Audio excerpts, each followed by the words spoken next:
Պարոն նախագահ, եթե կարելի է մեր հարցերին պատասխանեք, պարոն նախագահ, ձեր կարծիքով եկեղեցու շուրջ սկսված այս զարգացումները ինչ վտանգավոր հետևանքներով են հղի, որովհետև այդ սև ու սպիտակը կարծեք թե նաև առաքելական եկեղեցու մեջ մտցրեցին իշխանությունները։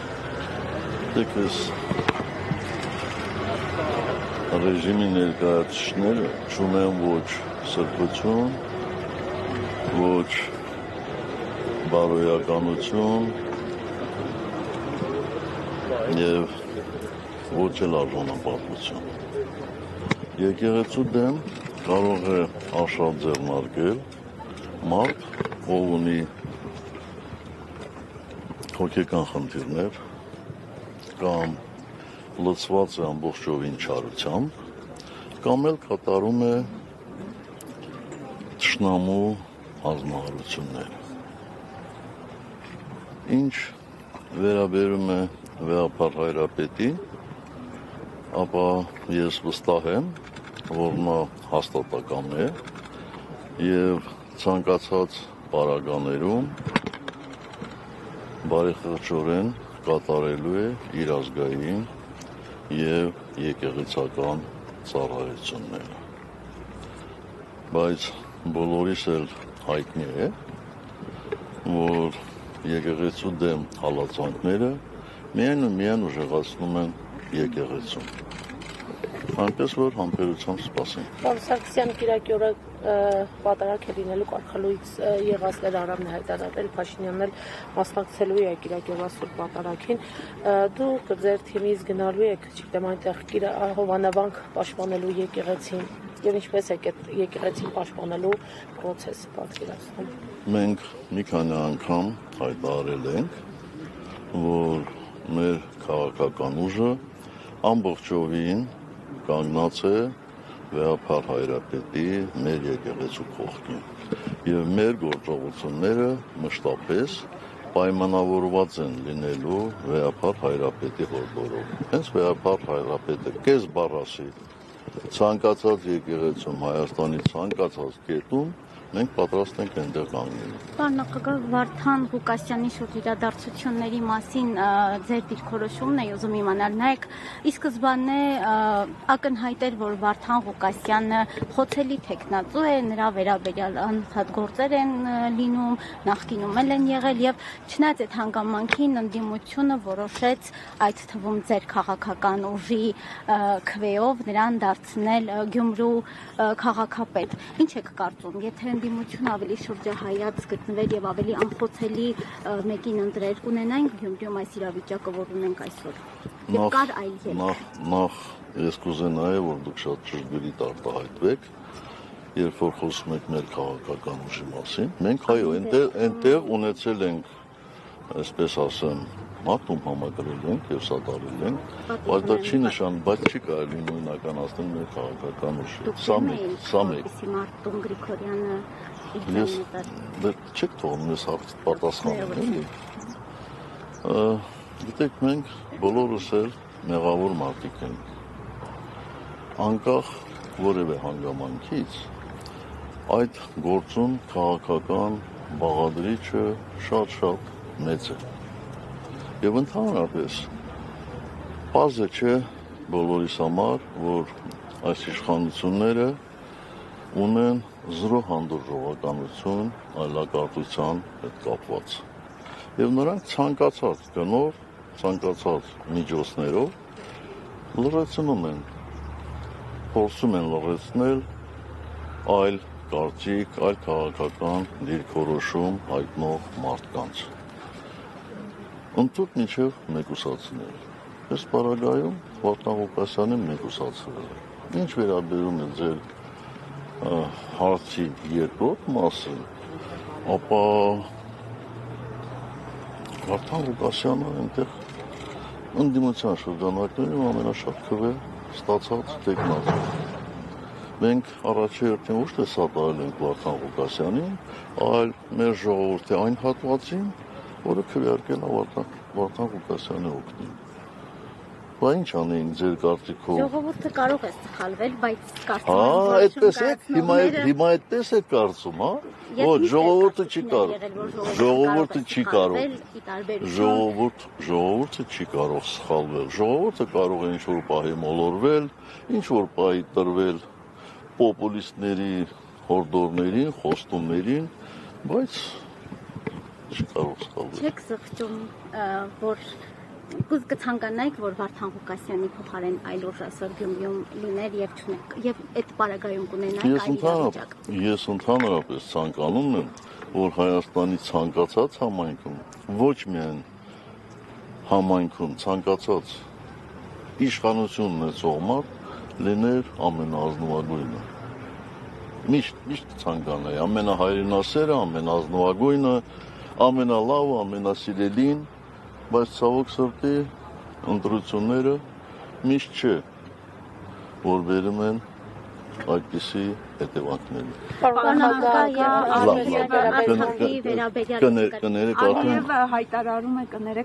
հայտարարում է, որ հայկական բեռների վրայից, տարանցիկ բեռների վրայից հանում է սահմանափակումները եւ հայտարարում, որ սա խաղաղության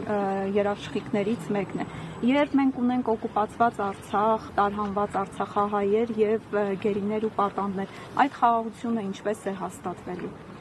Ես դժվարանում եմ ասել, թե ինչպես է հաստատվելու։ Վտանգներով է հղի այդ ամենը։ Գիտեք, եթե խաղաղությունը մշտական լինի, ես խաղաղության մեջ ընդամենը լավն եմ տեսնում, իսկ վտանգներ խաղաղությունը լինի, թե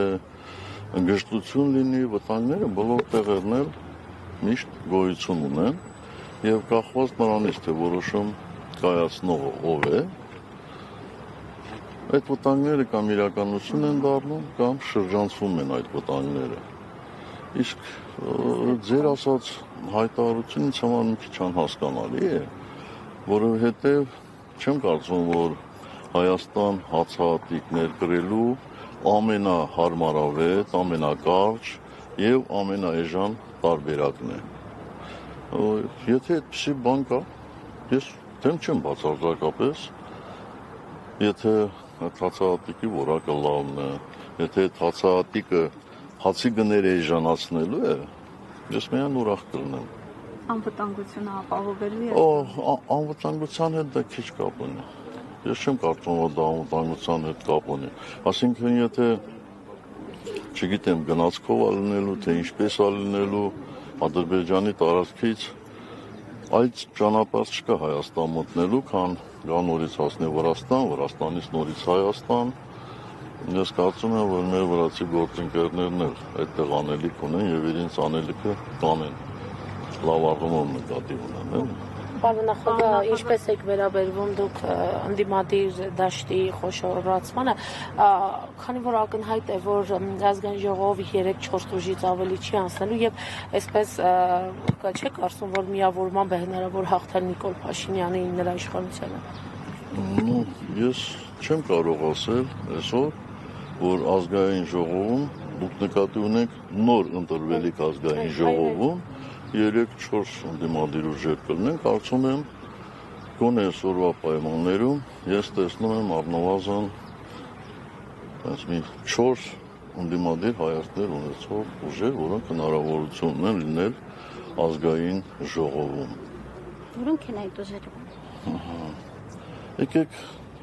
Պարոն Քոչարյանը շեշտել է, պարոն Սարգսյան, ցանկալի է, որ դուք էլ շեշտեք։ Դուք ոնց որ առաջի անգամ եք գալիս այստեղ հարցազրույց, ես խնդրել եմ, որ պարոն Քոչարյանը ինձ հարցեր չտաք։ Բայց մենք չենք կարող ձեզ հարցեր չտալ Հայաստանի երկրորդ նախագահի եւ մեկ այլ ընդդիմադիրի վերաբերյալ, որքան էլ դուք դա ուզում եք, չեք ցանկանում, որքան էլ դուք դա չեք ցանկանում։ Արդյոք դուք համարում եք, որ դուք իրավունքներ ունեք, ես չէ։ Դուք իրավունք ունեք։ Բայց մենք էլ իրավունք ունենք հարցեր հնչեցնելու, եթե դուք ես էլ իրավունք ունեմ հարցերին կամ չպատասխանելու կամ խուսափելու։ Ներողություն 26 թվականի ընտրությունների հետ կապված արդեն 1 տասնյակից ավել կուսակցություններ կամ չգիտեմ դաշինքներ ցանկություն են հայտնել մասնակցելու 26 թվականի ընտրություններին։ Դուք դեռևս Հայաստանի Հանրապետական կուսակցությունը, այսպես ասած, որոշում չունեք։ Արդյոք վերանայել եք կամ կարող եք պատասխանել այդ հարցին, մասնակցելու եք թե ոչ։ Ոչ, մենք մեր որոշումը չենք վերանայել։ Մենք այսօր նախապատվությունը տալիս ենք իմպիչմենտին եւ կարծում եմ բոլորդ էլ տեսնում եք, որ խորհրդարանական ընդդիմության իրական կոնսոլիդացիան շատ լավ հնարավորություններ է բացում իմպիչմենտի հետագա իրականացման գործում։ Ես ընդհանրապես շատ զարմացած եմ էլի այն մարդկանց վրա, հատկապես այն քաղաքական ուժերի, ովքեր փորձում են իմպիչմենտը հակադրել ընտրություններին։ Բայց ինչպես կարելի է հակադրել։ Դրանք երկուսն էլ սահմանադրական, չասեմ միջոցառումներ, ամենայն դեպս սահմանադրական դրույթներ են։ Այսպես թե այնպես ընտրությունները կայանալու են։ Եվ սահմանադրությունը հստակ ընդգծում է, որ իմպիչմենտը ճգնաժամային լուծման գործիք է։ Եթե մարդիկ կարծում են, որ այսօր Հայաստանում ճգնաժամ չկա, մենք այդպես չենք կարծում։ Եվ մենք համարում ենք, որ օր առաջ սրանց իշխանություններից հեռացնելը միայն ու միայն Հայաստանին օգուտ է։ Այնպես որ կգա ժամանակը, մենք մեր կարծիքը կհայտնենք։ Պարոն Սարգսյան, դուք Նիկոլ Փաշինյանին չեք ճանաչում, երբ որ ընդդիմադիր գործիչ էր, երբ իրեն 2018 թվականին իշխանություն տվեցիք։ Ես մի քանի անգամ ասել եմ, հիմա էլ կրկնում եմ։ Ես այդ մարդուն շատ մոտիկից երևի տեսել եմ մաքսիմում 3 անգամ։ Դա մի անգամ եղել է 93-ի վերջ, 94-ի սկիզբ, մի անգամ եղել է, եթե չեմ սխալվում, 98-ին, երբ որ դատարանում ենք, այսպես ասեմ, հանդիպել, տեսել, եւ մի անգամ էլ 18 թվականի մարիոտում, ուրիշ որևէ տեղ ես այդ մարդուն չեմ տեսել, չեմ հանդիպել, եւ ոչ էլ միջնորդավորված խոսել եմ, եւ ոչ էլ հեռախոսակապ եմ ունեցել, որևէ բան չեմ ունեցել։ Ինչ է նշանակում ճանաչել։ Իհարկե, բազա չէ, ես տեղյակ էի այն բոլոր հեյրանքներին, այն բոլոր ստախոսություններին, այն բոլոր շանտաժներին, որ տպագրվում էր նրա կողմից խմբագրվող թերթը։ Մինչ այդ էլ մեկ այլ թերթում, որտեղ ինքը չէր խմբագրում։ Այնպես որ ասել եք, ես չեմ պարտվել սրանց, ես պարտվել եմ շատ ավելի ուժեղ մարդկանց, շատ ավելի մեծ ուժերի։ Դրանք ուժեր էին, որոնք ցանկանում էին Հայաստանում, թե աշխարհում տեղի ունեցող գործընթացներ կառավարել։ Ի վերջո, ովքեր էին այդ ուժերը, կբացատրեք։ Ես ի գիտություն ձեզ հայտնել եմ, որ 18 թվականի մասին ես այլևս չեմ խոսելու։ Խոսելու եմ մի անգամ, մի քիչ էլ համբերությամբ լցվեք, շուտով, ուղիղ հեռարձակմամբ, ձեզ բոլորիդ էլ նաև հնարավորություն է տրվելու հարցեր ուղղելու, շատ հանգիստ կարող եք ուղղել եւ լսել ձեր հարցերի պատասխանները։ Եթերում պարոն նախագահ, գուցե եկել է այդ բայի վերջո 7 տարի անցել է ձեր հրաժարականից, անընդհատ ասում եք, որ շուտով կխոսեմ ու չեք։ Անընդհատ չեմ ասում, ես դա ասել եմ ընդամենը անցյալ տարվա։ Պարոն նախագահ, մտահոգություն չունեք, որ 2021 թվականի սցենարը կարող է կրկնվել, այսքան ուժերով կրկին ընտրության գնալով եւ նույն, այսպես ասած, արդյունքը ճակերտավոր ունենալով։ Բոլոր պրոցեսներում լինում են եւ լավ իրավիճակներ եւ վատ իրավիճակներ։ Եթե ես մտավախություն չունենայի, այդքան լուրջ չի զբաղվի իմպիչմենտի գործընթացում, բայց օր առաջ այս իշխանություններից հեռացնելը Հայաստանի համար միայն դրական հետևանքներ կարող է ունենալ։ Ես այսօր չեմ կարող ասել, որ ընտրություններում ընդդիմությունը անհաջողության է մատնվելու, բայց չեմ կարող ասել նաև, որ այս ընդդիմությունը լինելու է առանց բռնաճնշումների, առանց քաղաքական հակառակորդների մեկուսացնելու, առանց մուրճի, կներեք բառիս համար, առանց սրան նրան շինելու։ Այնպես որ սա է իրավիճակը։ Պարոն նախագահ, բազմաթիվ իրավապաշտպաններ հայտարարում են, որ պետական մակարդակով իշխանությունները որևէ բան չեն անում մեր գերիներին եւ պատանդներին վերադարձնելու համար։ Եթե իշխանությունները որևէ քայլ չեն անում, դուք ինչպես եք պատկերացնում գերիների վերադարձը հայրենիք, ինչ ճանապարհով եւ լինելով Հայաստանում ամենամեծ քաղաքական ուժի ղեկավարը, որքանով են օգտագործվում ձեր կապեր այս խնդիրը բարձրաձայնելու եւ որևէ արդյունք։ Շնորհակալ եմ կոմպլիմենտի համար, բայց մենք Հայաստանում ամենամեծ քաղաքական ուժը չենք, որովհետեւ եթե սա չասեմ, ուրիշները կարող են վիրավորվել, այսպես մեզ մեղադրել մեծամտության մեջ։ Ամենաառաջին պայմանը այս իշխանությունների, նորից եմ ասում, իշխանությունների զրկելն է, որովհետև ինչքան էլ մենք կապեր ունենանք, ինչքան էլ մենք ունենանք քաղաքական կուսակցությունների, եվրոպական քաղաքական կուսակցությունների հետ հարաբերություններ, առանց իշխանությունների սատարման գրեթե անհնար են տեսնում այդ խնդրի լուծումը։ Կապրենք ու տեսնենք։ Բոլոր պարագաները մինչև այս շինծու դատավարությունը Բաքվում չավարտվի, չեմ կարծում, որ հնարավորություն կա, որպեսզի մեր գերիները ետ վերադառնան հայրենիք։ Պարոն նախագահ, եւ Արցախի վերաբերյալ դուք ասել եք, որ դուք պատրաստ չէիք Արցախի անվտանգությունը զոհել, կրկին պիտի ձեր հրաժարականի մասին խոսեմ, բայց ձեր թիմակիցները անմիջապես երբ Նիկոլ Փաշինյանը եկավ իշխանության, ասում էին, որ եկել է Արցախը հանձնելու։ Այդ հակասությունը չի առաջանում ձեր թիմակիցների Ես լավ չհասկացա, ես ասել եմ, ես պատրաստ եմ Ես պատրաստ չէի փորձությունների ենթարկել Արցախի անվտանգությունը, հավանաբար սխալարտադրեցին ներողություն։ Ձեր թիմակիցներն էլ անմիջապես հենց դուք հրաժարական տվեցիք եւ Նիկոլ Փաշինյանը եկավ իշխանության, ասում էին եկել է Արցախը հանձնելու։ Փաստացի դուք անվտանգության կամ չզոհելու համար անվտանգությունը հրաժարական տվեցիք, թիմակիցները վստահ էին, որ Նիկոլ Փաշինյանը հանձնելու է Արցախը, ինչպես է ստացվում։ Դա իրար չհակասող դեպքեր են, որովհետև որևէ մեկը լինել իմ թիմակից կամ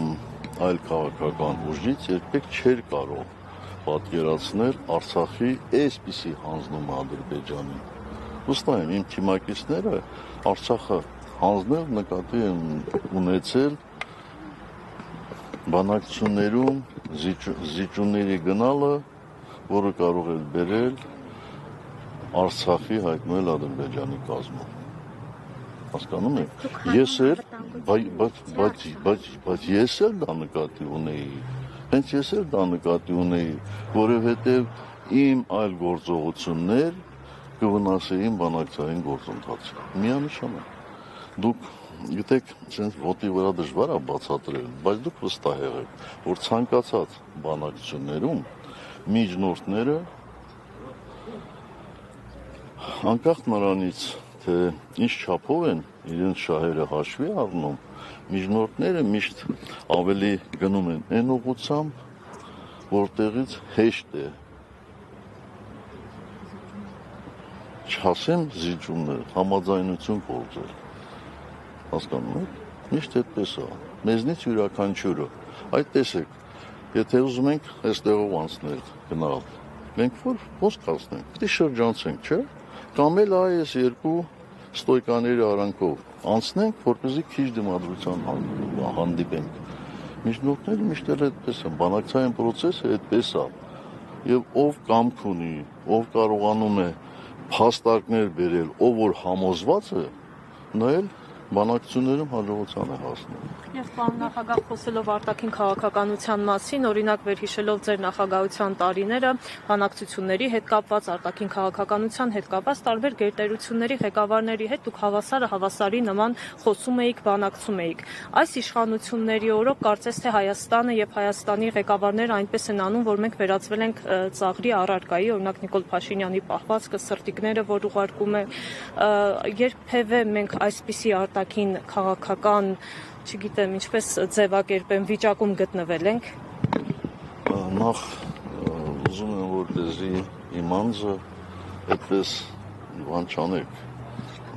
չմեծարեք ու չափազանցացնեք, ես երբեք ինձ թույլ չեմ տվել համարելու հավասար գերտերությունների ղեկավարներին բայց երբեք թույլ չեմ տվել, որպեսզի մեզ համարին երկրորդական, երրորդական երկրներ։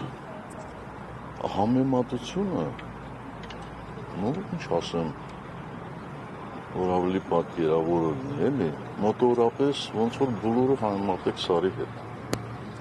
Պարզ չէ, որ այսօր Հայաստանը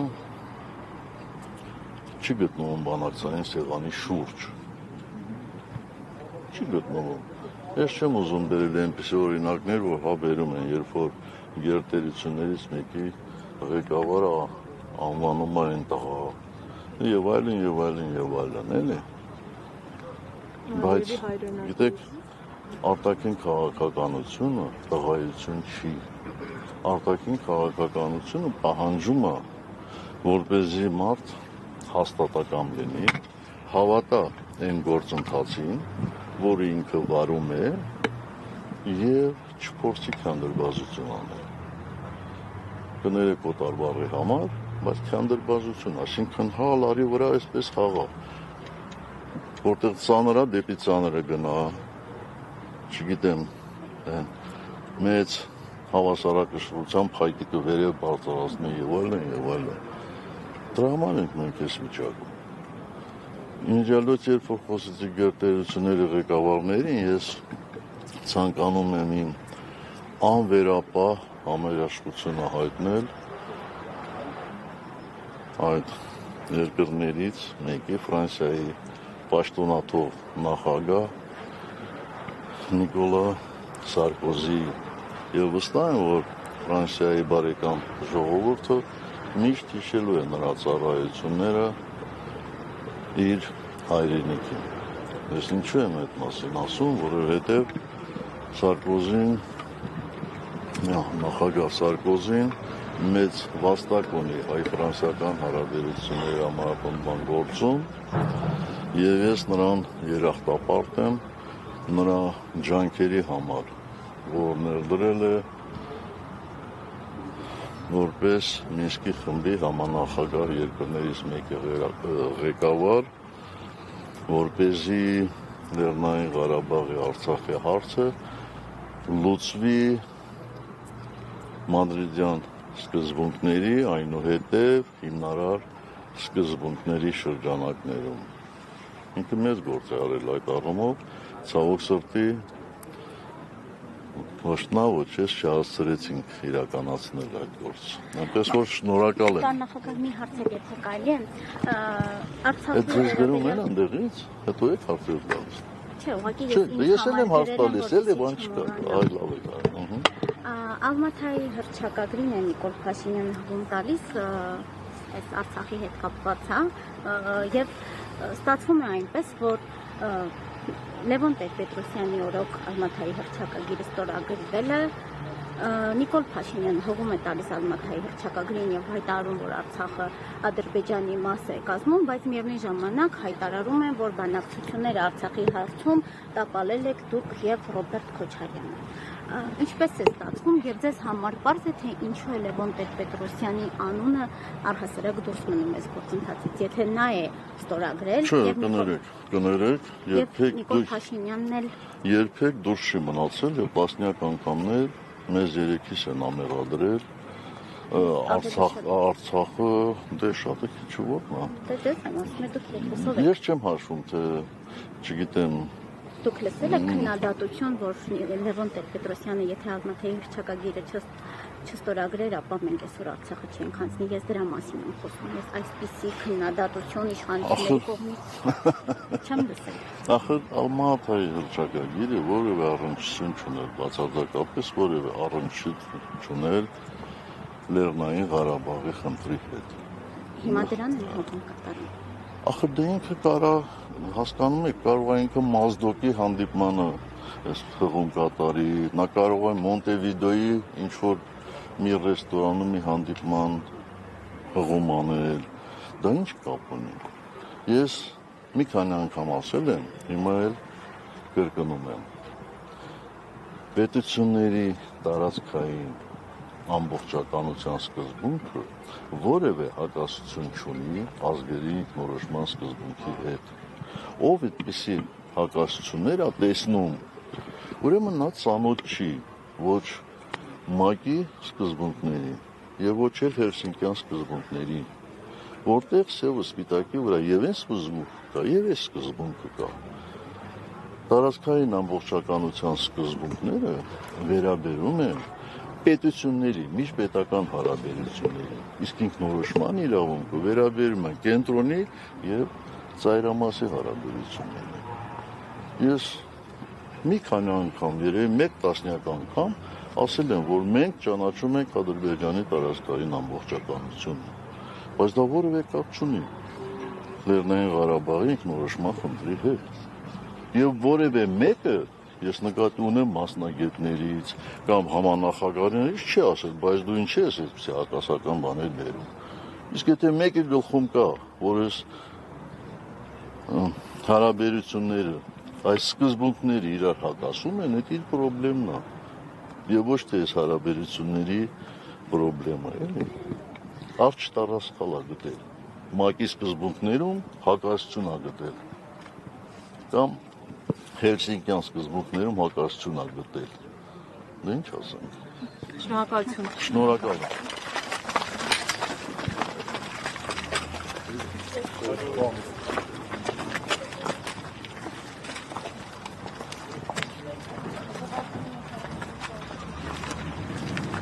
Կարող եմ